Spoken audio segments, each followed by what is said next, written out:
माननीय सदस्यों के प्रति हृदय से आभार व्यक्त करना चाहूँगा कि उन्होंने विभिन्न अनुदान की मांगों पर तथा आज वित्त एवं विधेयक पर हुई व्यापक, गंभीर और सार्थक चर्चा ने इस सदन की लोकतांत्रिक परंपरा को और अधिक सशक्त किया है। इस बहस में अनेक दृष्टिकोण सामने आए, कई सुझाव भी आए, कई आशंकाएं थी, कई अनुभवों का सार था, तो कहीं जनता की अपेक्षाओं की प्रतिध्वनि भी थी। यह सदन केवल विधेयक पारित करने का मंच नहीं है, बल्कि विचारों के मंथन का पवित्र स्थान है और इस मंथन से जो अमृत निकलता है वो नीति का रूप लेकर प्रदेश के भविष्य की दिशा भी देता है। माननीय चर्चा के दौरान उठाए गए प्रत्येक बिंदु का हमने गंभीरता से संज्ञान लिया है। कोई भी सुझाव छोटा नहीं होता, कोई चिंता उपेक्षा योग्य नहीं होती, क्योंकि हर शब्द के पीछे प्रदेश के किसी न किसी नागरिक की आकांक्षा जुड़ी होती है। मैं सदन को आश्वस्त करना चाहता हूं कि प्रस्तुत सभी बिंदुओं का परीक्षण निष्पक्ष और व्यावहारिक दृष्टिकोण से किया जाएगा। जहां नीतिगत समन्वय की जरूरत होगी वहां समन्वय स्थापित किया जाएगा और जहां त्वरित कार्रवाई अपेक्षित होगी वहां विलंब नहीं होने दिया जाएगा। हमारा दृष्टिकोण टकराव का नहीं, समाधान का है, विरोध का नहीं, विकास का है। लोकतंत्र की सुंदरता इसी में है कि हम भिन्न मतों के बीच में प्रदेश के हित के लिए हम सबकी समान भावना हो, हम प्रदेश के लिए समान भावना के साथ काम करें। आज इस सदन में मैं भारी मन से एक बात कहना चाहता हूं कि प्रतिपक्ष के सदस्यों में सुनने की क्षमता कितनी है वो बढ़ानी होगी। चुनौती स्वीकार करने का साहस नहीं है। मैं आपको कहना चाहता हूं, मैंने पहले दिन ही कहा था कि विपक्ष हमारी ताकत है। अगर उनकी दिशा ठीक हो, लेकिन मैं हमेशा एक बात कहता हूं, आप सभी हम इस सदन में आए हैं राजस्थान की 8 करोड़ जनता के लिए। हम इस सदन में आए हैं उस अंतिम पंक्ति में खड़े उस व्यक्ति के लिए। इसलिए हमारी इन सारी बातों का जनता पूरी तरह से देखती है और ऐसा नहीं है हम सदन में आ गए तो आंकलन करने वाले हमें। ये जनता पूरा आंकलन करती है और उसका निचोड़ भी देती है। हम यहाँ बहस अपने निजी फायदे नुकसान के लिए नहीं, आम जन के कल्याण के लिए करते हैं। जनप्रतिनिधि होने के नाते इस सदन के प्रति हम सभी की जिम्मेदारी है। माननीय अध्यक्ष जी, जनहित और लोक कल्याण के लिए हम अपनी बात सदन में रखते हैं और इस सदन में गलत बात नहीं कही जा सकती। इसलिए यहाँ होने वाले वाद विवाद विश्वसनीय भी होते हैं। प्रदेश की 8 करोड़ जनता अलबर्ट हॉल पर नहीं जा सकती और बहस भी नहीं हो सकती। इस विधानसभा के पवित्र सदन पर भरोसा करती है। यह जानते थे कि यहां उनका झूठ नहीं चलेगा। उन्होंने पहले बहस की चुनौती दी।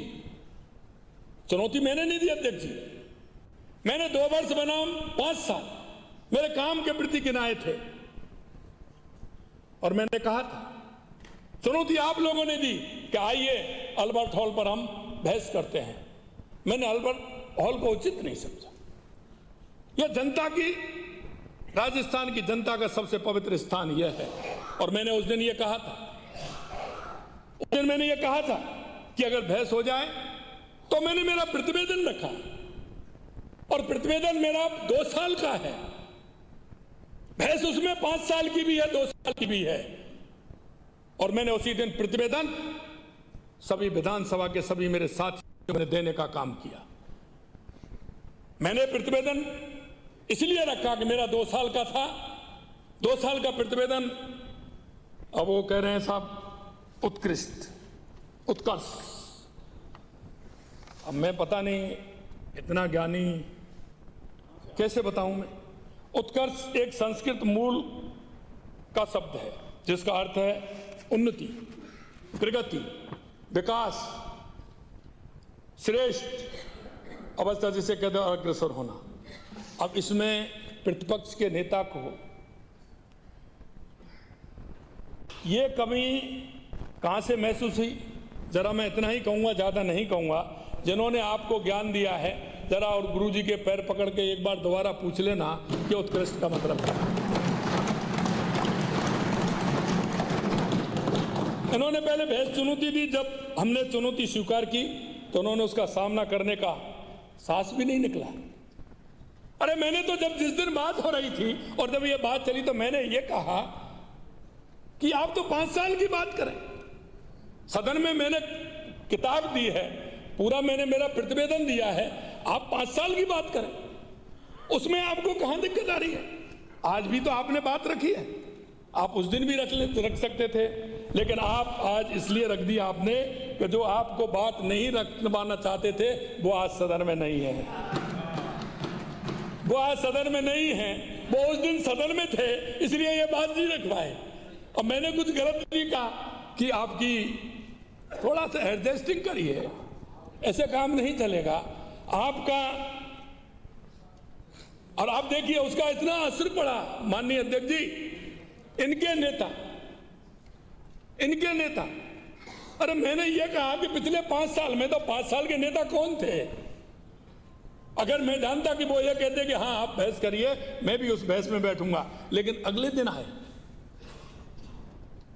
आए और विधानसभा में अगले दिन आए तो विधानसभा में कुछ बात रखते, लेकिन उन्होंने बात अंदर नहीं रखी, उन्होंने भी बात मीडिया के सामने बात रखी या ट्विटर खेलते हैं। मैं माननीय अध्यक्ष जी आपसे कहना चाहता हूं, जब वो मुख्यमंत्री होते थे तो सदन में आते थे, उनको तो जनता की इस सबसे बड़ी पंचायत विधानसभा में आना ही अच्छा नहीं लगता है, इसलिए सदन के बाहर बयान देते हैं।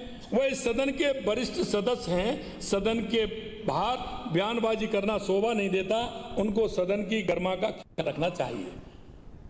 वो बहुत सीनियर है, हम मानते हैं कि राजस्थान की जनता को उनके अनुभव का लाभ मिलना चाहिए, वो आकर के कह सकते हैं, वो कह सकते हैं, लेकिन यहां नहीं, वो वहां कहते हैं। मैं बताना चाहूंगा कि चुनौती पर बहस के लिए बीएसी की बैठक दिनांक 16 फरवरी 2026 को आयोजित की गई थी। बैठक में सरकार 2 वर्ष प्रगति एवं उत्कर्ष वर्ष 24-25-26 का प्रतिवेदन पर चर्चा होना तय किया गया। इस प्रतिवेदन में 2 वर्ष 2 साल बना 5 साल का पूरा ब्यौरा दिया गया था। इसके बावजूद भी उन्होंने इस चर्चा में करने की आवश्यकता नहीं समझी। एक बात बताइए, 16 को ये फाइनल हो गया, उसके बाद आपके पास पूरी सूचना उसकी हो गई और उस दिन राजस्व विभाग की डिमांड पूरी तरह से पूरे दिन चली है, या आप अध्यक्ष जी के पास जाकर के उसको उससे पहले भी आप बता सकते थे। लेकिन जैसे ही 2 साल बना 5 साल की बारी आई, उस पर चर्चा करने की बारी आई, जब भी कैसे ध्यान आया नेता प्रतिपक्ष जी को या अन्य को? ये तो देखना चाहिए कि आप अंदर अध्यक्ष जी के साथ मीटिंग करके आए हैं, आपने कुछ देखा है तो मैं इसमें क्या समझूं और ये राजस्थान की जनता क्या समझे कि आपको 4-5 दिन पहले बता दिया गया, उसके बाद आप सुबह तक उस चर्चा में भाग ले रहे हैं, लेकिन वही चर्चा आने पर आप इस तरह से उसको वॉकआउट करके क्या स्थिति की आपने? मैं आपको इतना भी कहना चाहता हूं, इस आधार पर आपने 21 फरवरी को चर्चा की अनुमति आपने दी थी और उन्होंने ये भी कहा था कि हम भी हमारा 5 साल का रखेंगे, और मैंने यहीं से कहा था कि आप भी अपना रखिए।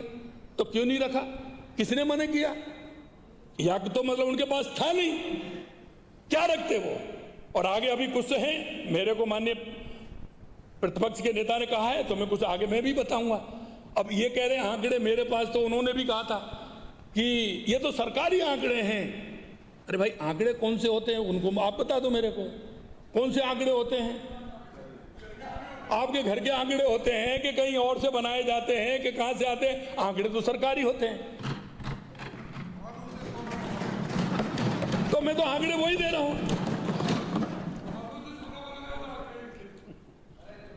प्रतिपक्ष के किसी भी सदस्य द्वारा सदन में कोई भी तर्कपूर्ण चुनौती प्रस्तुत नहीं की गई। वहां चर्चा वाले दिन विपक्ष किसी भी तरीके से अपनी कमियों को छुपाने, सार्थक चर्चा को टालने के लिए हंगामे पर उतर आया, जिसने सदन का कामकाज ठप हो गया। जनता सब जानती है, सब समझती है। आखिर जब मैंने विपक्ष के सदस्यों द्वारा जारी भारी हंगामे के बीच अपना जवाब देना शुरू किया तो कांग्रेस के सदस्य मैदान छोड़ करके भाग गए। अरे भाई, मेरी बात सुन लेते। मैंने तो कहा था कि आपकी जितनी आवाज है उतनी आवाज आप चिंता मत करिए, ये कहीं कम नहीं पड़ेगी और आप देख लेंगे। तो आपने कहीं जाकर के देखा होगा। लेकिन मैंने उसके बाद मैंने भी मेरी बात कम शब्दों में रखी और उसके बाद मैंने मेरी बात भी कही और मैं आज भी मैं कहना चाहता हूं माननीय अध्यक्ष जी, ये जो मैंने कहा है किताब में सबने देखा होगा, आप लोगों ने भी देखा होगा। 91 योजना ऐसी है जिसमें हम कांग्रेस के 5 साल से 2 साल में ज्यादा है और इन्होंने सभी ने पढ़ा है उसको।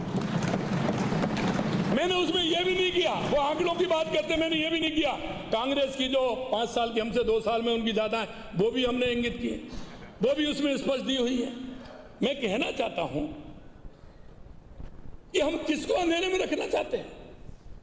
हम राजस्थान की जनता को अंधेरे में रखना चाहते हैं कि अपने आप को अंधेरे में रखना चाहते हैं? माननीय अध्यक्ष जी, अगर इनकी 5 साल में कुछ ठीक ठाक हुआ होता तो मुझे भरोसा है कि सदन छोड़ करके जाने की नौबत इनकी नहीं आती। महोदय, कांग्रेस की वापसी की कलह जग जाहिर है, आपसी कलह, और इसी कारण सदन में जानबूझकर एक लॉबी द्वारा हंगामा किया गया ताकि नेता प्रतिपक्ष नहीं बोले। और नेता प्रतिपक्ष कह रहे हैं कि आपको मेरे से, अरे हम तो चाहते हैं आपको, हम दिल से चाहते हैं, हमारा पूरा सदन चाहता है। और ये आपको भी पता है कि आपको कौन नहीं चाहते, ये आप भी अच्छी तरह से जानते हैं। और मुझे ये भी बात है कि आप ये कह रहे हैं ना कि अब कुछ कम हुआ है, ये अब कुछ कम हुआ है, स्प्रिंग कम हो गई है, वो टाइट हो गई है, कैसे हो गई है, वो कम हो गया है क्योंकि ये होड़ थी। वो इधर आना चाहते थे, आप इधर आने नहीं देना चाहते थे, ये स्पष्ट सबको पता है, सभी इसको जानते हैं। इसलिए कई बातें हम चाहते हैं कि आप आगे आए और आप आज इतनी हिम्मत क्यों हुई पता लगा आपको? मैं सदन के माध्यम से माननीय अध्यक्ष जी, कभी कभी क्या होता है, देखिए कभी कभी क्या होता है, हमारे माननीय सदस्य एक दिन कह रहे थे और आपने ही वो विषय उठाया था,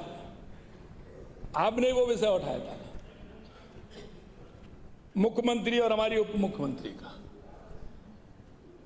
ये हमारा नहीं था, ये सदन में कुछ, क्योंकि जो आदमी मेहनत करेगा उसको कुछ ना कुछ तो मिलेगा। अब वहां जाकर के जाते हैं तो दिल्ली में दूसरे आदमी की पकड़ बनने लगी है, तो उसको कैसे आगे किया जाए, कैसे उस विषय को उठाया जाए। हरीश जी कह रहे हैं हाँ ठीक है। तो मैं कहना चाहता हूं कि उस बात को ध्यान दिला करके वो कहलवाना चाहते थे कि हमारे मुख्यमंत्री और हमारे उप मुख्यमंत्री में किस तरह की बातें होती थी। आज तक देश के इतिहास में कहीं भी किसी मुख्यमंत्री ने उप मुख्यमंत्री को इस तरह की भाषा नहीं बोली, ये कहलवाना चाहते हैं।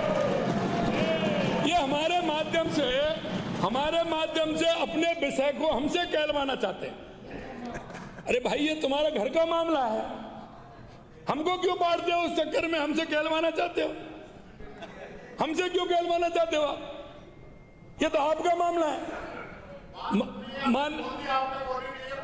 माननीय अध्यक्ष जी, क्योंकि मैंने उस दिन भी कहा था कि सदन का समय काफी कीमती है, इसलिए मैं ज्यादा नहीं करके मैं सदन के माध्यम से प्रदेश की अर्थव्यवस्था की वास्तविक स्थिति रखना चाहूंगा ताकि भ्रम की कोई गुंजाइश नहीं रहे। हमारी जनकल्याणकारी नीतियां और बड़े आर्थिक सुधारों का परिणाम आज साफ दिखाई दे रहा है। प्रदेश की अर्थव्यवस्था तेजी से आगे बढ़ रही है। वो मैं आपको इसलिए कि वर्ष 26-27 में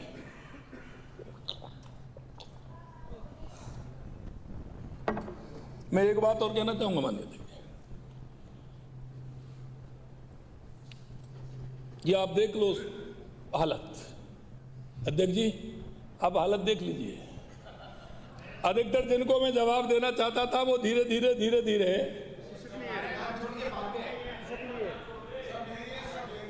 चलिए मान लेते हैं तुम्हारी बात। वर्ष 2026-27 में राज्य की जीडीपी लगभग 21,52,100 करोड़ रुपए होने का अनुमान है। यह वर्ष 23-24 के। अब इनके पास आंकड़े वर्ष 23-24 की तुलना में 41% से भी अधिक वृद्धि है। 41% से। यह अनुमान वित्त आयोग के तय फार्मूले के अनुसार ही लगाए गए। अगर तुलना की जाए तो पिछली सरकार के 5 वर्षों में 2018-19 से 23-24 तक जीएसडीपी में लगभग 6,10,554 करोड़ रुपए की वृद्धि हुई थी।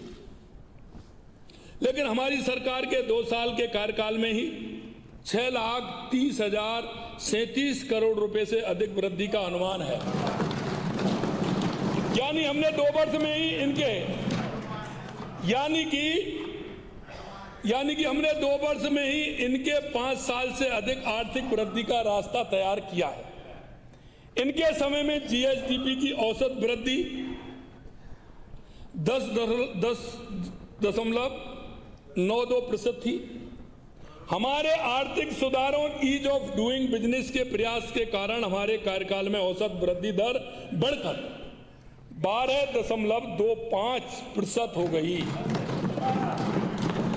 अगर स्थिर मूल्यों की बात करें तो पिछली सरकार के 5 साल में यह दर केवल 5.3% थी। लेकिन हमारे सिर्फ 2 साल में ही यह बढ़कर के 8.7% हो गई। माननीय अध्यक्ष जी, कुछ सदस्य आंकड़ों का मायाजाल रचते कह रहे थे कि जब देश की जीडीपी, अब सुनिए, जब देश की जीडीपी 8% की दर से बढ़ रही है तो राजस्थान की जीएसडीपी 15% कैसे बढ़ेगी। अब इनका ज्ञानवर्धन भी करना चाहता हूं। उनको यह साधारण ज्ञान तो होना ही चाहिए कि सभी राज्य समान दर से विकास नहीं कर रहे। किसी राज्य की विकास दर कम और किसी राज्य की अधिक होती है। यह डबल इंजन की सरकार है। हम जो लक्ष्य रखते हैं उसे पूरा करके ही दम लेते हैं। अगर नीति सही है तो नीयत साफ हो और दिशा स्पष्ट हो तो राज्य तेजी से विकास कर सकता है। प्रतिपक्ष के माननीय सदस्य स्वयं को वित्तीय विशेषज्ञ बताते हैं। वे सदन में बड़ी बड़ी बातें करते हैं, लेकिन जब तथ्यों के साथ चर्चा करने की बारी आती है तो सदन के भाग जाते हैं। ये मैं आज के अब कह रहा हूं, मैं तो इसको पहले ही कह रहा हूं। और आंकड़ों से भागने से सच्चाई नहीं बदलती। हमारी सरकार ने गठन के दिन से ही केवल घोषणाएं नहीं की बल्कि ठोस नीतिगत सुधार किए हैं। हमने 34 से अधिक नई नीतियां बनाई और लागू भी की हैं। ऐसा नहीं होता बात कहने से तो हम कह देते हैं, लेकिन जब जमीन पर काम करते हैं तो पहले दिल को मजबूत करना पड़ता है।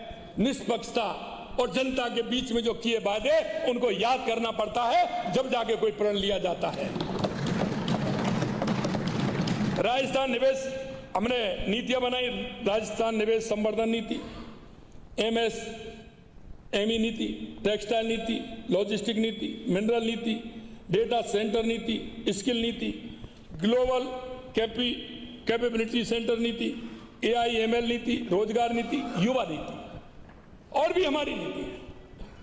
अगर हम ये नीति बना करके काम करेंगे तो निश्चित रूप से राजस्थान की जनता का, युवा, महिला, किसान, मजदूर का हम आगे बढ़ा पाएंगे। इन नीतियों से प्रदेश में निवेश को गति मिली है, उद्योगों में विश्वास बढ़ा है, रोजगार के अवसर बढ़े हैं, उपभोग बढ़ा है और अर्थव्यवस्था में गुणात्मक तेजी आई है।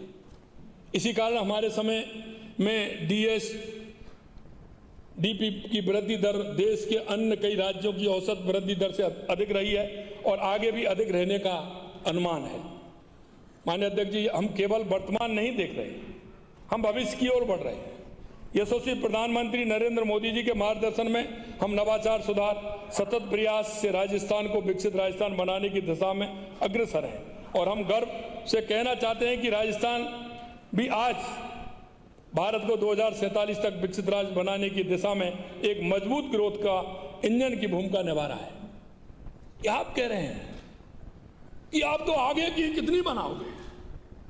माननीय अध्यक्ष जी, जब तक विजन बड़ा नहीं होगा, हम 5 साल की योजना बनाते आए, पंचवर्षीय योजना बनाते आए, जब तक वो योजना धरातल पर नहीं, उससे ज्यादा काम हो गया।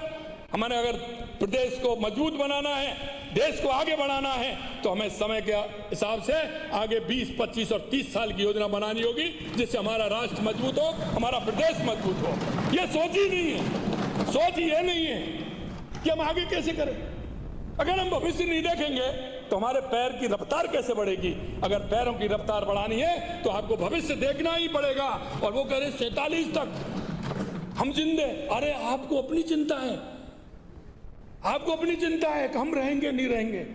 अरे हम रहे नहीं रहे, ये राष्ट्र रहना चाहिए, ये प्रदेश रहना चाहिए, प्रदेश का विकास रहना चाहिए, उसकी योजना बननी चाहिए उसके हिसाब से। अगर आजादी के दीवाने इस बात को देखते तो उनका तो टाइम निकल रहा था। कई तो आजादी की लड़ाई लड़ते लड़ते अपने आप को इस मां भारती के लिए समर्पित कर चुके थे। उनके मन में अगर यह भाव आ जाता कि हमें क्या करना है, तो आखिरकार इस देश का क्या होता? इसलिए मैं कहना चाहता हूं माननीय अध्यक्ष जी, देश के यशस्वी प्रधानमंत्री नरेंद्र मोदी जी के नेतृत्व में विकसित भारत 2047 को लेकर के जो हम चल रहे हैं, निश्चित रूप से हमारा राजस्थान भी उस ग्रोथ का इंजन बनेगा और हमारे भारत को भी आगे बढ़ाएगा, हमारा राजस्थान भी आगे बढ़ेगा। आज मुझे ये बताते हुए गर्व हो रहा है कि राजस्थान के प्रति व्यक्ति आए, जब मैं इनकी बात करता हूं तो ये सुनाई नहीं देती। फिर कहते हैं आंकड़े कहां से आए? सरकारी आंकड़े आप देख लो भैया, आंकड़े कहां से आए? राजस्थान के प्रति आय पहली बार 2 लाख रुपए के पार पहुंच गई। वर्तमान में यह बढ़कर 2,02,349 रुपए होने जा रही है। यदि वर्ष 2023-24 की तुलना करें तो उस समय यह आय 1,67,027 रुपए थी, यानी लगभग 21.15% की वृद्धि दर्ज की गई है 2 साल के अंदर। 2 साल के अंदर यह नहीं दिख रहा। यह केवल एक आंकड़ा नहीं है, यह प्रदेश के लोगों की बढ़ती आर्थिक ताकत, रोजगार और मजबूत होती अर्थव्यवस्था का प्रमाण है। यह वृद्धि दर्शाती है कि हमारी नीतियां सही दिशा में हैं। उद्योग, कृषि, सेवा क्षेत्र सहित हर सेक्टर को प्रगति हो रही है। माननीय अध्यक्ष जी, मैं सदन के माध्यम से एक महत्वपूर्ण तथ्य सभी माननीय सदस्यों के सामने रखना चाहूंगा कि वर्ष 26-27 का हमारा बजट आकार 6,10,956 करोड़ रुपए है। अगर हम इसकी तुलना वर्ष 23-24 से करें, इनके अंतिम वर्ष 23-24 से करें, जो कि पिछली कांग्रेस सरकार का अंतिम वर्ष था, उस समय बजट का आकार 4,33,273 करोड़ रुपए था। अब आप लगा लीजिए, यानी आज का बजट उस समय की तुलना में लगभग 41% अधिक है। 41% अधिक है। 41% यह बताता है कि प्रदेश की अर्थव्यवस्था का विस्तार हो रहा है, यह मजबूत हो रही है, संसाधन बढ़ रहे हैं, विकास के लिए हमारी क्षमता पहले से कहीं अधिक बढ़ी है। यह वृद्धि इस बात का प्रमाण है कि आज हमारे पास अधिक संसाधन है, जिससे हम किसानों के लिए अधिक योजनाएं बना सकें, युवाओं को अधिक अवसर दे सकें, महिलाओं को सशक्तिकरण के लिए अधिक प्रावधान कर सकें और गरीब कल्याण के लिए अधिक से अधिक बजट सुनिश्चित कर सकें। माननीय अध्यक्ष जी, अब मैं राजस्व प्राप्ति के बारे में बात करूंगा। हमारी सरकार का स्पष्ट संकल्प है विकास के लिए मजबूत अर्थव्यवस्था। जब तक राजस्व आय नहीं बढ़ेगी, तब तक हम सड़कों, स्कूलों, अस्पतालों, सिंचाई परियोजना, युवाओं के रोजगार जैसे बड़े लक्ष्य पूरे नहीं कर पाएंगे। इसलिए हमने राजस्व बढ़ाने के लिए ठोस और योजनाबद्ध प्रयास किए हैं। वर्ष 26-27 में प्रदेश की कुल राजस्व प्राप्तियां 3,25,740 करोड़ रुपए अनुमानित हैं। ये प्रदेश की बढ़ती आर्थिक क्षमता का प्रमाण है। अगर हम इसकी तुलना पिछले वर्ष 25-26 से करें तो ये राशि 14.08% अधिक है। यानी हमारी आय लगातार बढ़ रही है और अर्थव्यवस्था मजबूत हो रही है। यदि हम कांग्रेस सरकार के अंतिम वर्ष 23-24 के आंकड़े को देखें तब कुल राजस्व प्राप्तियां 2,03,276 करोड़ रुपए थी। आज की अनुमानित प्राप्तियां उससे लगभग 60% अधिक है। 60% अधिक है। यह छोटी बात नहीं है। यह वृद्धि मात्र 2 वर्ष में हुई है। यह अंतर बताता है कि प्रदेश की अर्थव्यवस्था में कितना बड़ा बदलाव आया है। यह वृद्धि केवल संयोग नहीं है, यह बेहतर प्रबंधन, पारदर्शी व्यवस्था और राजस्व संग्रह की प्रभाव नीति का परिणाम है। ये लोग ऐसा नहीं कर पाए क्योंकि इनकी नीयत नहीं थी, इनकी नीयत में खोट था। मैं प्रदेश की आधारभूत संरचना यानी सड़क, पुल, बिजली, पानी, उद्योग, रोजगार के मैं कुछ महत्वपूर्ण बातें रखना चाहूँगा। सबसे पहले वर्ष 2024-25 में हमारी सरकार ने 30,700 करोड़ रुपए से अधिक पूंजीगत व्यय किया। ये अब तक का सबसे अधिक है अध्यक्ष। इसका सीधा मतलब है कि प्रदेश में नई सड़कें बनी, पुलों का निर्माण हुआ, औद्योगिक इकाइयाँ स्थापित हुई और युवाओं के लिए रोजगार के अवसर पैदा हुए। यह खर्च कागजों तक सीमित नहीं रहा बल्कि जमीन पर विकास के रूप में दिखाई दिया है। हम यहीं रुकने वाले नहीं हैं। वर्ष 2026-27 के लिए हमने आधारभूत संरचनाओं पर 53,978 करोड़ रुपए खर्च करने का प्रावधान किया है। मैं विशेष रूप से यह उल्लेख करना चाहूंगा कि ये राशि कांग्रेस सरकार के अंतिम वर्ष 23-24 में किए गए 26,646 करोड़ रुपए के मुकाबले 2 गुने से भी अधिक है। 2 गुने से भी अधिक है। ये अंतर सिर्फ आंकड़ा नहीं, ये सोच का फर्क है, विकास की गति का फर्क है। इसके साथ ही मैं यह भी बताना चाहूंगा कि केवल सरकार ही नहीं बल्कि राजकीय उपक्रम और संस्थाएं भी आगामी वर्ष में लगभग 51,000 करोड़ रुपए से अधिक का पूंजीगत व्यय करेगी। इसका मतलब है कि राज्य का कुल पूंजीगत व्यय 1 लाख करोड़ रुपए से अधिक हो जाएगा। माननीय अध्यक्ष जी, हमारी सरकार के कार्यकाल के 2 वर्षों में ही हम केंद्र सरकार से, यह माननीय प्रतिपक्ष के नेताजी ने कहा था, मैं वो भी कहना चाह रहा हूँ कि केंद्र सरकार से 18,600 करोड़ रुपए से अधिक की राशि पूंजीगत के लिए ब्याज मुक्त ऋण रूप में प्राप्त हुई हमारी सरकार के कार्यकाल के 2 वर्षों में। माननीय मुख्यमंत्री जी, ये कोई साधारण बात, सदन की कार्रवाई आज की कार्रवाई पूरे होने तक बढ़ाई जाती है। ये कोई तो रखी रहते लेकिन कही दिया एक ही बात, ये कोई साधारण बात नहीं है। ये डबल इंजन सरकार का परिणाम है। जबकि कांग्रेस सरकार के पूरे 5 वर्ष में दे दिया 5 वर्ष के कार्यकाल में कुल मिलाकर 15,803 करोड़ रुपए प्राप्त हुए थे, क्योंकि इन्होंने ना तो जल जीवन मिशन में काम करके दिखाया, ना ही कुसुम योजना में। अब मिले तो मिले कहां से, वो कह रहे हमको इतने, इसमें संख्या बता दी कितना आया, हमारा आया तो प्रतिशत पर आ गए। अरे उस संख्या को भी खोल देते क्योंकि हमारा ज्यादा तो उसको नहीं बताना चाहते, फिर प्रतिशत पे आ गए कि ये उनके प्रतिशत इतना था, इसमें इतना हो गया। अरे मैं आपसे कह रहा हूं, आपके में आए थे 15,803, 5 साल में आए थे, हमारे 18,600 करोड़ रुपए 2 साल में आए हैं। अरे जरा ये अंतर तो दिखा देते आप,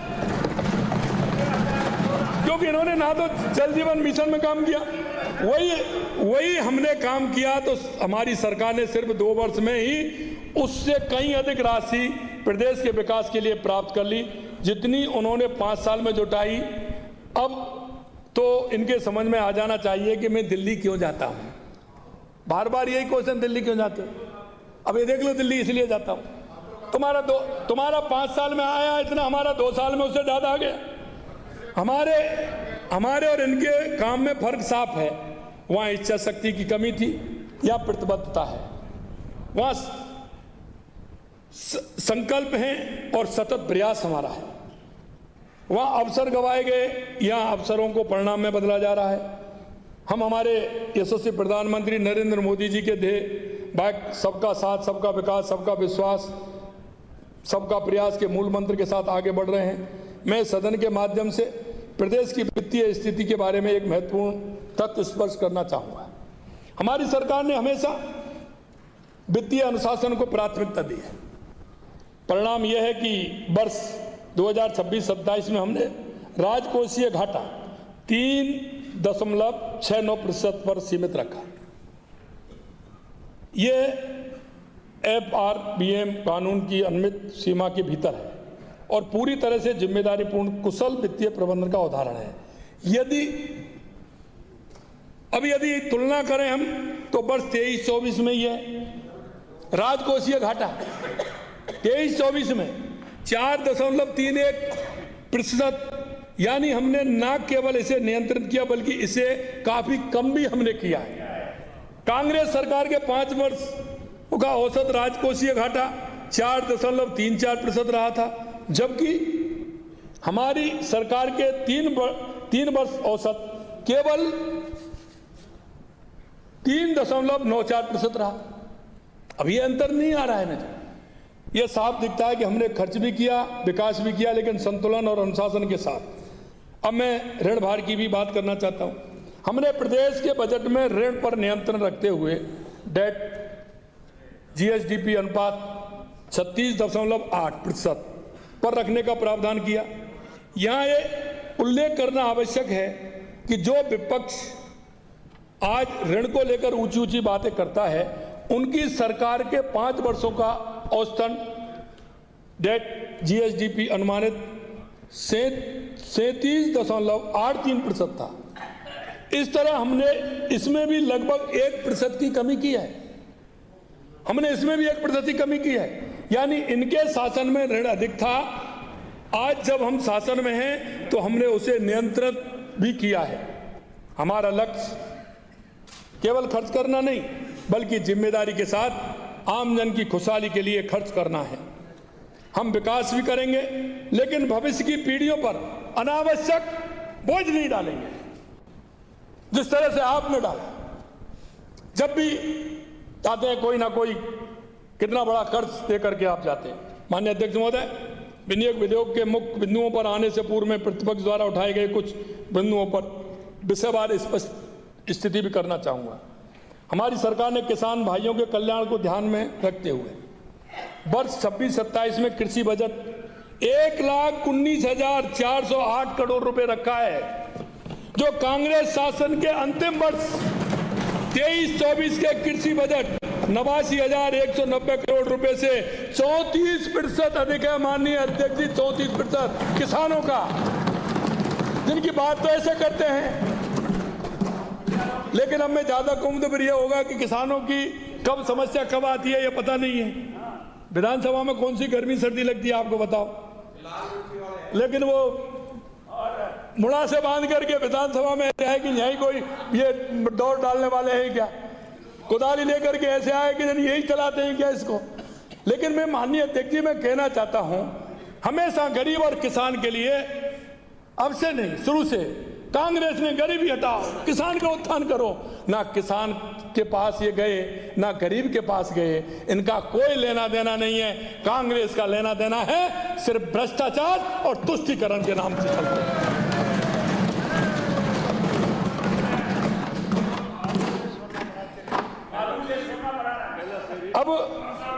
अब